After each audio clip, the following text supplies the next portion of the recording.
안녕하십니까. 전조민씨 뉴스투데이입니다. 밤사이 고창과 정읍, 부안에 대설특보가 내려졌던 전북 지역은 많은 눈이 내렸습니다.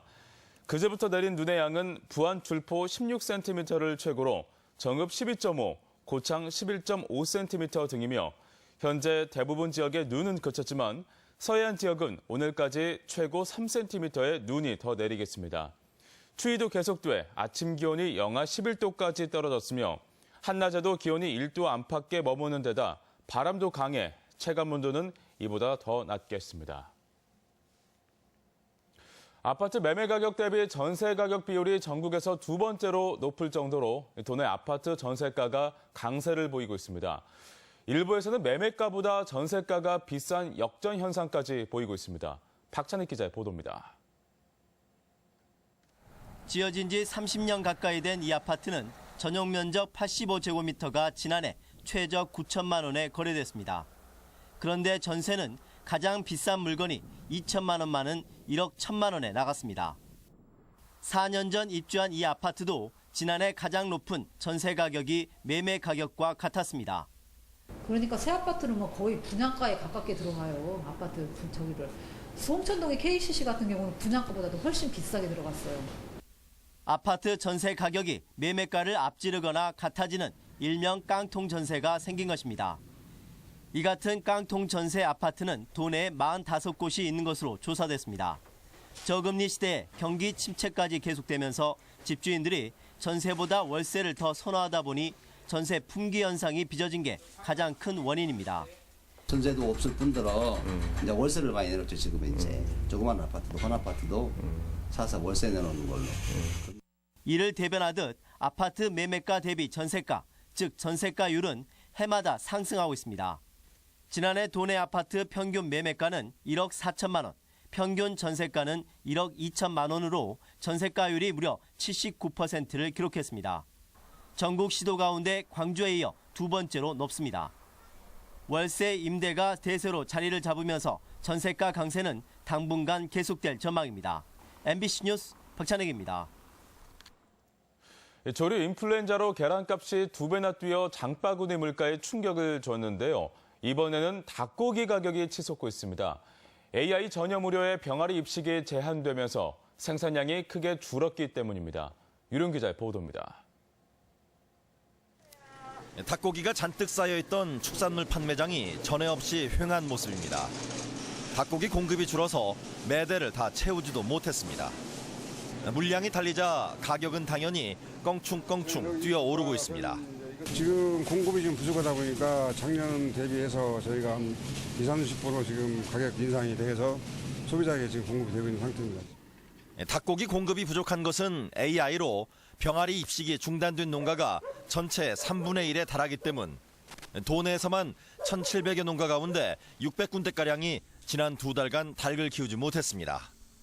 사정이 이렇다 보니 지난 연말 1,400원이던 생닭 1kg 가격이 2,600원으로 2배 가까이 뛰었습니다. 병아리 입주 자체를 못하게 하니까 지금 사상 최고가로 급등했어요. 1,300-1,400원 하던 것이 2배로 올라간 거죠. 가공비와 유통비를 더한 시중 닭고기 가격도 당연히 들썩거릴 수밖에 없습니다. 문제는 이런 상황이 앞으로도 몇 달은 지속될 수밖에 없다는 것입니다. 오늘부터 이제 입식이 재개가 되는데 생산 기간이 있기 때문에 4월 말이나 5월 초까지는 가야 정상적으로 회복이 될 것으로 봅니다. 해마다 반복되는 질병이 계란뿐 아니라 닭고기 공급까지도 위협하는 상황. 질병으로부터 안전한 항구적인 대책 마련이 불가피해 보입니다. MBC 뉴스 유룡입니다. 구제역 백신의 접종 여부를 확인하는 검사가 강화됩니다. 전라북도는 구제역에 발생한 정읍 한우 농가로부터 반경 3km 이내 소와 돼지 농가의 항체 형성률이 46%로 기준치에 못 미쳐 전 축산 농가의 백신 접종 여부를 검사하기로 했습니다. 또 보은이나 연천 구제역 발병 농가처럼 젖소 농가도 항체 형성률이 낮아 도내 젖소 농가 449곳도 전수 검사하기로 했습니다. 평범한 청소년이 살인범이 돼 10년을 복역한 익산 택시강도 사건이 영화로 만들어졌습니다. 3내 3인조 사건 역시 앞서 연극으로 무대에 올랐는데요. 영화보다 더 기막힌 현실이 문화로 재조명되고 있습니다. 보도에 강동엽 기자입니다. 사건 발생 16년 만에 억울한 옥살이가 드러난 익산 약초노거리 택시기사 살인 사건. 10대 청소년을 살인범으로 둔갑시킨 수사기관의 추악한 민낯이 영화로 만들어졌습니다. 삼성근로자의 백혈병 문제를 고발했던 김태윤 감독의 신작 재심입니다. 영화배우 강하늘과 정우가 각각 누명을 쓴 피해자와 변호사를 연기하며 사법 피해자의 서름과 지난한 재심 과정을 스크린에 녹여냈습니다. TV에서 접하고 제가 굉장히 같이 분노했던 시청자였거든요. 그리고 굉장히 많은 관심을 갖게 됐고 사건을 접했을 때의 충격과 분노로 목표했던 상업 영화가 아닌 실사 영화 제작을 결심했다고 감독은 털어놨습니다. 너무나 마음이 아팠고 또 한편으로 분노하기도 했고 그러면서 한국 사회가 조금 더 약자에 대한 배려가 좀 많은 그런 사회가 됐으면 하는. 역시 3명의 젊은이가 누명을 쓴 삼내 슈퍼 강도치사 사건도 지난해 12월 연극 귀신보다 무서운으로 관객들을 찾았습니다.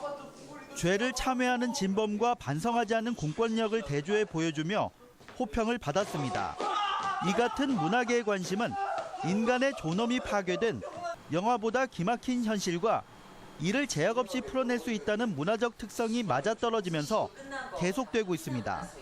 이렇게 극적인 요소로 대중들에게 전달되고 알려지는 게 이런 문화적인 어떤 감성 또 문화적인 어떤 스토리를 통해서 사람들에게 이 문제를 환기시키고 지난해 무죄로 마무리된 돈의 재심 사건들이 어지러운 시국과 맞물리면서 문화로 공감대를 더욱 넓혀가고 있습니다. MBC 뉴스 강동엽입니다. 오늘 촛불 집회에 도내 야권도 적극 참여한다는 방침입니다. 국민의당과 민주당 전북도당은 탄핵 정국의 분위기 반전을 위해 촛불 정신의 확산이 더욱 필요한 상태라며 10개 지역위원회에 오늘 전주 객사 앞에서 열리는 촛불 집회에 참석할 것을 요청했다고 밝혔습니다. 정의당 전북도당 역시 오늘 집회에 적극 참석해 조기 탄핵을 주장할 것이라고 밝혔습니다. 이번 대선에서 새만금 사업에 대한 정부의 역할 강화를 집중 제기하자는 목소리가 나오고 있습니다. 새만금 정책포럼은 새만금 내부가 55%가량 노출됨에 따라 정부가 의지만 갖는다면 단기간 내 성공은 물론 경기 부양을 위한 다양한 민간 사업도 가능하다고 밝혔습니다. 또 세계적으로 인프라 투자의 민간 비율은 15% 수준이지만 새만금은 50% 이상이 민자라며 정부 역할을 강조했습니다.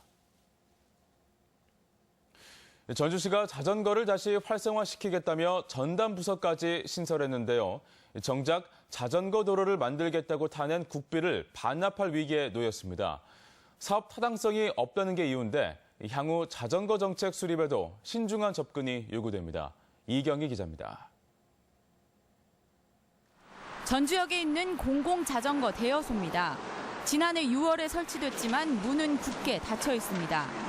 역을 이용하는 관광객을 염두에 둔 시설이지만 기대와 달리 외면받았습니다. 짐이 많은 관광객에게 바로 자전거를 사용하는 게 부담이었던 겁니다.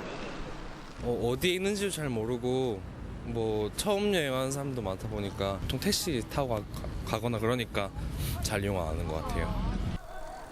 전주시는 전주역에서 자전거를 빌려 아중호수와 한옥마을까지 관광이 연계되도록 자전거 도로 개설도 추진했습니다. 정부 공모 사업으로 국비 4억 2천만 원까지 확보해놨지만 공공자전거 이용자가 없어 최근 사업을 변경했습니다. 시는 해당 예산으로 기린대로에 자전거 도로를 설치하겠다는 건데 정부 측은 사업 변경이 어렵다는 입장입니다. 수요나 타당성 조사 없이 덜컥 사업부터 추진했다가 벌어진 일입니다. 다른 데는 옮길 수가 없다 그런 입장인데 우리는 좀 더 크게 봐서 좀 해달라 그렇게 좀 소개를 하고 있어요. 자전거는 한 번 실패했던 정책인 만큼 사전에 충분한 수요 조사와 함께 타당성 여부도 꼼꼼히 살펴야 할 것으로 보입니다. MBC 뉴스 이경입니다.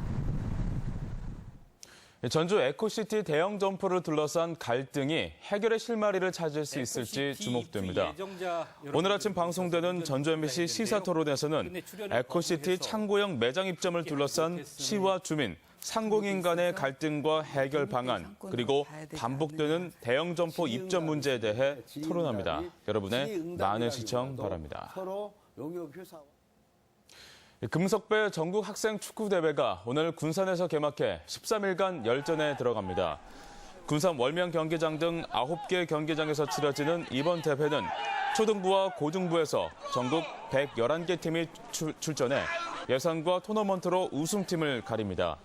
금석배는 군산 출신 국가대표 고 최금석공을 기리기 위해 지난 92년부터 치러지고 있습니다.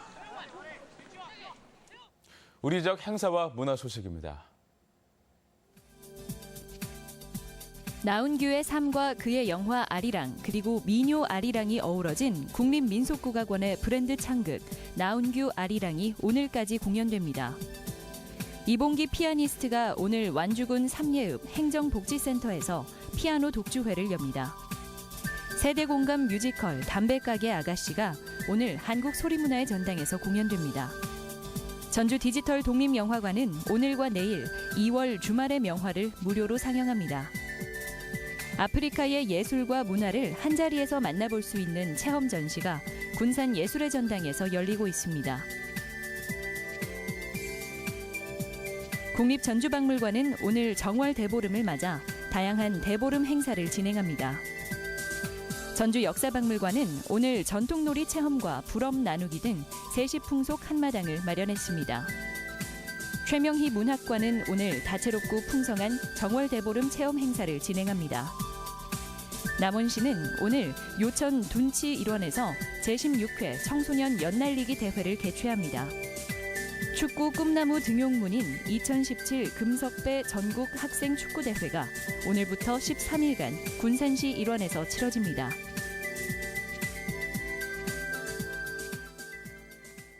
날씨입니다. 4개 시군의 강풍특보가 발효 중인 전라북도 지역은 오늘 서해안에 눈이 내리는 가운데 매서운 추위가 기승을 부리겠습니다. 낮 최고 기온은 전주 2도, 완주 1도, 장수 영하 1도 등으로 평년보다 5도가량 낮겠습니다. 풍랑특보가 발효 중인 서해상의 물결은 1.5에서 4m로 매우 높게 일 전망이어서 선박 안전에 주의가 필요합니다. 이상으로 전주 MBC 뉴스투데이 마칩니다. 고맙습니다.